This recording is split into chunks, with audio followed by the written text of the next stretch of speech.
If you can't get beyond your body, and your attention is on your body, then you're matter trying to change matter. If you're thinking about your cell phone and your partner or your kids, or none of these are bad, but if you can't get beyond them, they own you. If you're thinking about how much time it's going to take or how much time the meditation is going, you haven't dissociated from the very world of three-dimensional reality to create something differently with. So that process of overcoming ourselves, that process of overcoming is the process of becoming. As an example, people stand on the stage, and they tell their testimonials, their stories at our events, whether it's stage 4 cancer, blindness, deafness, MS, lupus. We've seen just about everything. Parkinson's. So many people say, I really believe that this information, or that you could actually create a better life for yourself, or you could heal yourself. I always believed that it was true, and I saw the testimonials of other people. I've read the information. I saw the scientific research. I just never believed it could happen to me, or that I could do it. Now, this is a big moment. This is the moment you come out of the bleachers and you get on a playing field, because in order for that person to prove that their mind can affect their body, they would have to show up every day and do the work. If they don't show up, then they don't believe it's possible. They do show up every day. They do believe it's possible. And keep showing up every day after a period of time, you start feeling worthy to receive it. And the universe only gives us what we think we're worthy of receiving. So it's the overcoming process that is the becoming process. People who are sick in this work, I can guarantee you with stage 4 cancer that has metastasized to every organ, every tissue, every bone in their body. And they've gotten the diagnosis and the prognosis. I'm sure there were days where they felt fear. And they had to make one of two choices, to either do the work or surrender to fear. And they showed up that day, and they overcame their fear a little bit more and surrendered to love. That's a victory. There were days where I'm certain they didn't feel good. They didn't feel physically good, and I know that it was probably hard for them to think greater than how they felt. They couldn't do that if they were still their body. They would have to get beyond their body in order to change, and they showed up that day and they overcame their body a little bit more. And I'm sure there were days where they had self-doubt. In fact, many of them, their disease got worse before it got better, and they could have easily listened to their family and to the voice in their head that said it's not working. But they showed up anyway, and they did the work, and they overcame their doubt that day. And I know there were days where they thought they didn't have enough time because they had children and work and all kinds of obligations, but they made time. And it was the overcoming that actually created the becoming. And so they weren't visualizing anything. They weren't affirming anything. They were changing.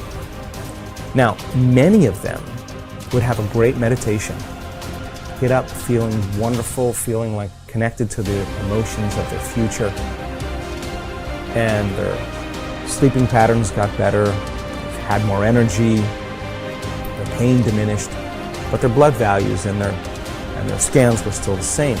They didn't say, oh, well, I kind of got a little bit better, but this doesn't work.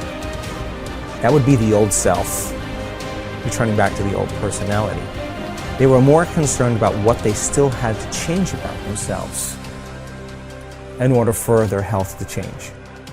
So they realized that many of them, 1 hour of meditation and feeling wonderful, and then spending 15 hours of your remaining day reacting and responding to everyone and everything in your life and believing those thoughts that are just hardwired programs in the brain and acting and behaving like the old self.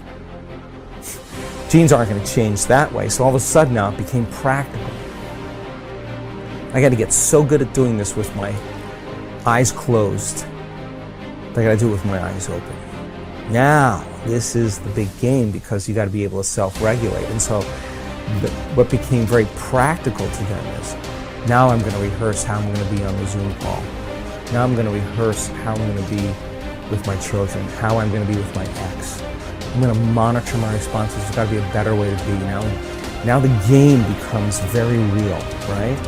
And then they review at the end of the day, when did I fall from grace? When did I lose it? When did I go unconscious? Tomorrow's another lifetime. Tomorrow's when I didn't fail, I just went unconscious. Okay, tomorrow I'm gonna just work on that one thing. So now they're really working on the process of transformation. It's no longer about their health condition. They're not focused on their health condition. They're focused on change, right? Nothing changes in our life until we change. So when you hear those stories and the person has to really overcome their belief that this could work for everybody else, they just never believed it could work for me. When they get really super aware that the game is about change, and they got to get really good at doing it with their eyes open, and they have to monitor their responses to everyone and everything in their life, because if they don't, the response is actually weakening the organism. They got to catch their thoughts, because that thought that they let slip by could actually knock their brain and body out of homeostasis and turn on the stress response. So now the game changes now, and it takes an enormous amount of energy, and it takes an enormous amount of awareness. And it's not easy, and if it was easy, everybody would be doing it. But you ask that person who stands on the stage, that's the 4-minute mile, about their disease. They'll tell you two things. My disease was my greatest teacher. They'll tell you that. And you'll ask them, where's the disease now? Where is it? They'll say, it's in the old person. I'm somebody else. They didn't visualize anything. They didn't affirm anything. They just kept practicing overcoming. And it's the overcoming process that actually affects the becoming process. What determines the difference in human actions? Throughout my life, I have passionately sought the answer to these questions. One thing is clear to me. Human beings are not random creatures. Everything we do for a reason. We may not be aware of the reason consciously, but there is undoubtedly a single driving force behind all human behavior. This force impacts every facet of our lives, from our relationships and finances to our bodies and brains. What is this force that is controlling you even now and will continue to do so for the rest of your life? Pain and pleasure. Everything you and I do, we do either out of our need to avoid pain or our desire to gain pleasure. So often, I hear people talk about changes they want to make in their lives, but they can't get themselves to follow through. They feel frustrated, overwhelmed, even angry with themselves because they know they need to take action, but they can't get themselves to do it.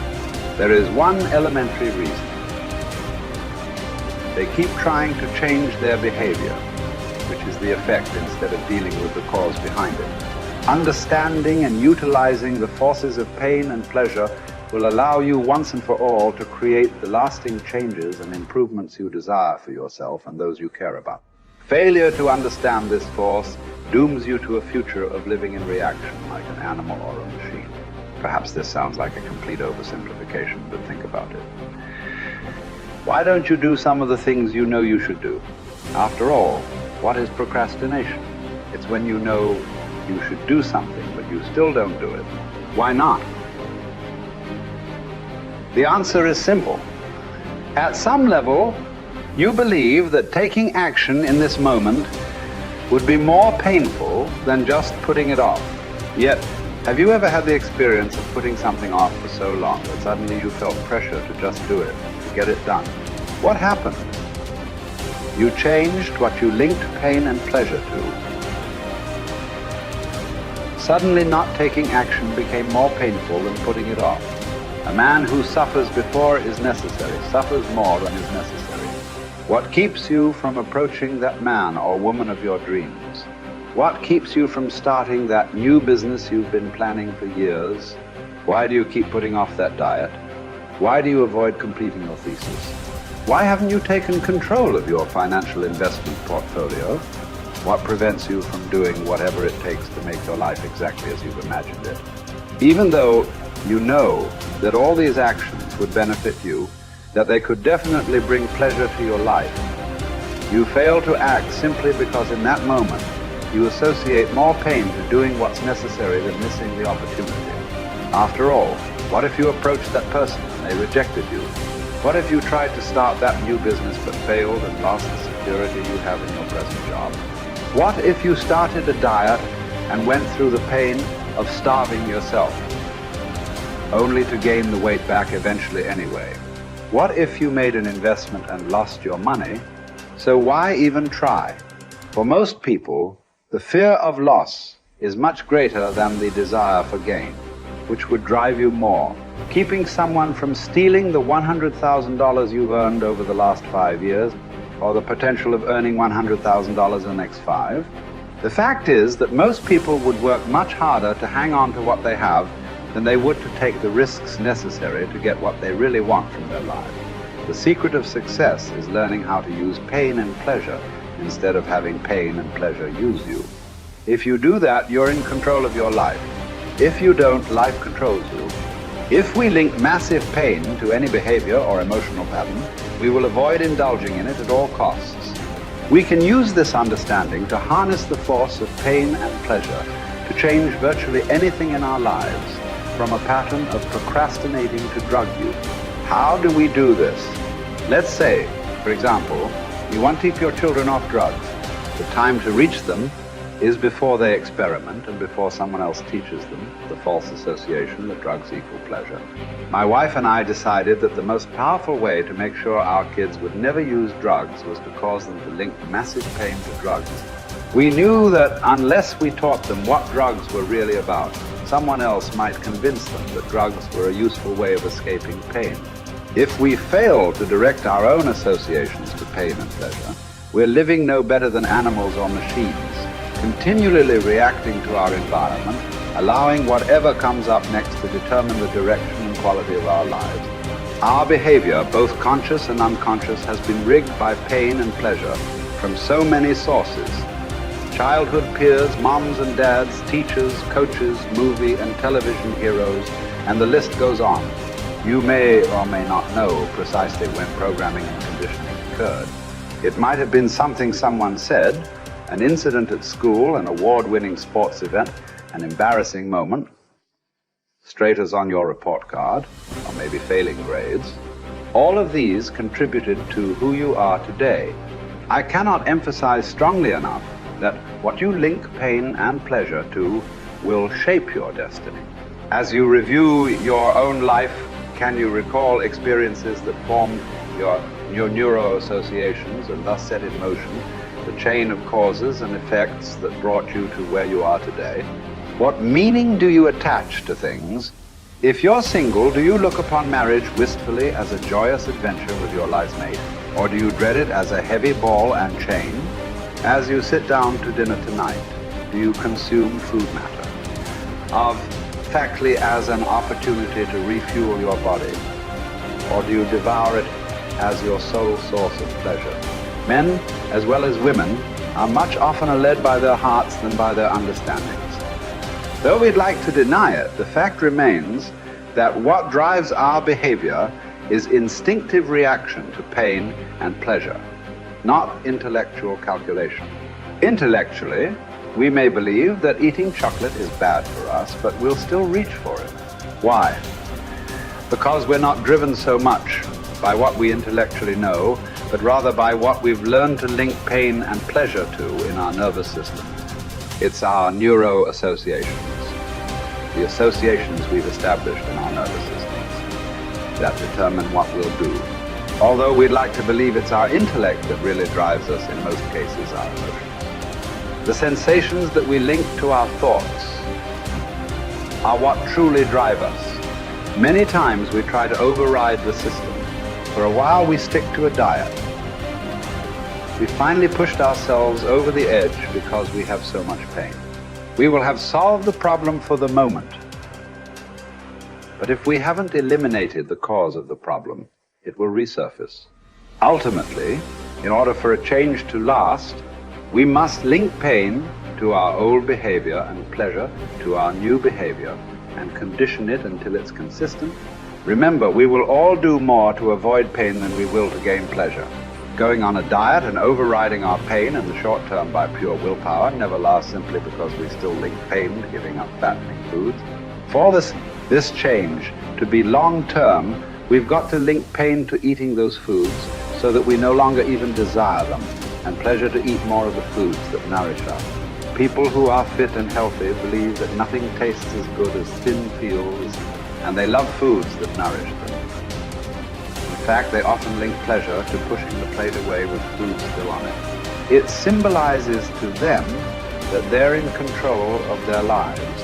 The truth is that we can learn to condition our minds, bodies, and emotions to link pain or pleasure to whatever we choose.